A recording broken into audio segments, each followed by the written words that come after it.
Hello and welcome to Slinger. My name is Justin. I'm the owner of Team 53 and I've partnered with Coach Dave Academy and Impel Motorsports to bring you this week's Learn to Drive video for late model stocks at Slinger as part of iRacing's 2025 Season 4 Week 2 official series. If you guys can, make sure you like and subscribe. It does a ton to help my channel. I'm a very small time racer here in Wisconsin. I've got a late model parked in my garage that I haven't been able to run, but my daughter's been racing go-karts all summer long and having a blast. We're hopefully going to be up racing this weekend, weather permitted, at Road America and at potentially Badger Kart Club. So we'll just see kind of how things go there. But um, whatever you guys can do, like, subscribe, it does a ton. Watch the video, listen to it in the background, whatever it might be. Every view, every watch hour, it all helps bring us a little bit closer to our goal of getting monetized here on YouTube. So um, this week at Slinger, I really didn't want to make a video this week. I was kind of going back through my notes, hoping that I had something that I could use, simply because I don't think there's going to be a ton of official races. Slinger is a really difficult track here on iRacing. For a lot of people, I would say don't even just use it as a drop week. Um, Things happen here at Slinger incredibly fast. Guys make incredibly dumb moves here at Slinger, unlike other tracks. What makes Slinger great in real life is that there's an understanding of leaving a lane, and you can't go more than two wide in a real late model or a super late model here at the track. So they have a two wide rule. Where here on iRacing, you can go three wide, you can shove it in there. You'll have guys, try and turn in really late and just dive into the corner and try and get you. And there's just a lot of things that happen there. So, um, it's if it's a track where it's not for the faint at heart. So you've got to really be up on the wheel. You've got to be ready to go, and that's difficult for a lot of people. So let's dive in though here to qualifying. Now that I'm done, we're gonna head out on track, tire heat like we always do, gas brake swerve here down the front stretch. And then as you go down that front stretch, we're going to talk about my friends at Impel Motorsports and impelmotorsports.com. They're a Moza dealer as well as a Next Level Sim Rig. Head over there for all your sim racing needs. They'll hook you up. If you join the Team 53 Discord, there's a way to get free shipping on any Next Level purchases. So head over there. Link is in the description below. So qualifying lap, first lap, one hit wonder here. Get a huge run coming off the corner. You can see we're super close to the wall here. We're going to bring it around, and then you can start to see where I'm turning in pretty much at the start finish line is my kind of notice to start to turn in. And then by the time I get there, it's kind of at this first dash line where we'll turn in. We'll bring the car down, and you want to get it as close to this yellow line here in the corner as you possibly can.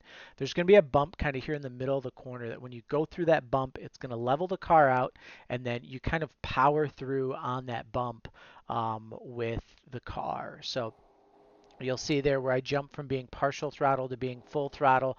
That's where that car goes through that bump. Full throttle up off the corner. Let it carry, bring it around here into three, kind of turning in here at this last dash line. And then we bring it around. Same thing as one and two. We get to the bottom here. We throttle up, and we just let that drive us out there to the wall. And hopefully you don't hit the wall there for a 100 there. I had a 104 not hitting the wall. So it's definitely got a little bit more speed in it. Definitely an O if you're kind of paying attention a little bit better than I was there off the corner. But there's definitely some speed yet in the car. So but let's hop inside the cockpit. Let's go inside the car presented by my friends at Overdrive Racing Oils and Lubricants. They are a independent AMSOIL dealer. Link is in the description below to get AMSOIL sent to yourself to do your own oil changes. You can use, they've got lubricants, whatever you need, chain lube, all that kind of stuff for your go-kart racer. It's all available there. So let's go inside the car and we'll show you a lap.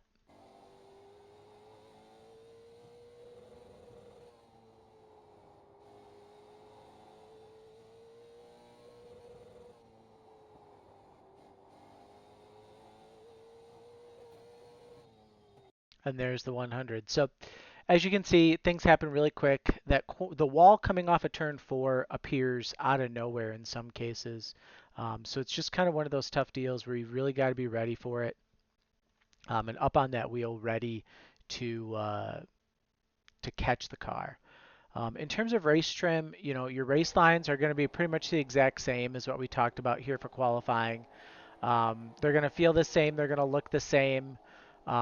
It's just going to be, what is it, 90 laps of doing that, which here should be pretty quick if you guys can get a green flag run in. If it's a lot of cautions, that might make things a little bit more difficult, but hopefully you get some green flag runs in and it doesn't take as long.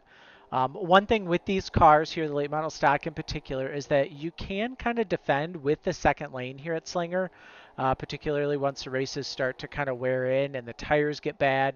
As long as that second lane stays cleared off, you should be okay.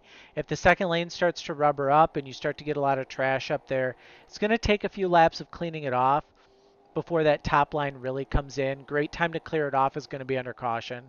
So you might look to see what you get there once things kind of go green there. But Slinger, like I said, is one of my favorite tracks. The biggest thing that you just have to watch out for is going to be passing zones, corner entry. Guys just kind of sending it in low and trying to get to you, and then they'll wash up in the center, wash up on exit. Guys, especially off of turn 2, it seems like exit of 2 is more difficult for people. Center exit of 1 and 2, to where when people get in there, they'll get loose, they'll spin out, they'll wreck, and you just kind of have to be ready for that and be patient for it.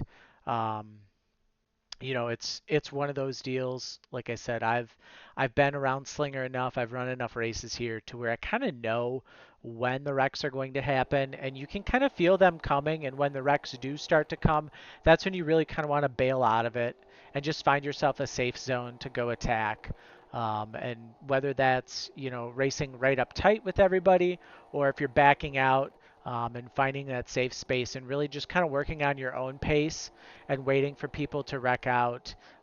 That sometimes is really the safest thing, is to back off, a half a tenth a lap, a tenth a lap, and just let them go and let them wreck each other, and then just gobble up those positions under caution there. And you saw there too, right? Like I got really loose there on exit because I tried pushing throttle just a little bit too hard there. I've got a ton of wheel in with full throttle. Just kind of got on it a little bit earlier than I normally would, caught a bump just off, and it sent me sideways. And that's going to happen in your official races, and guys are just going to run right over the top of other guys in these. So that's something that you really have to be prepared for and to watch out for, is that kind of that slide on exit, somebody having to lift to catch their car and just running right over the top of someone.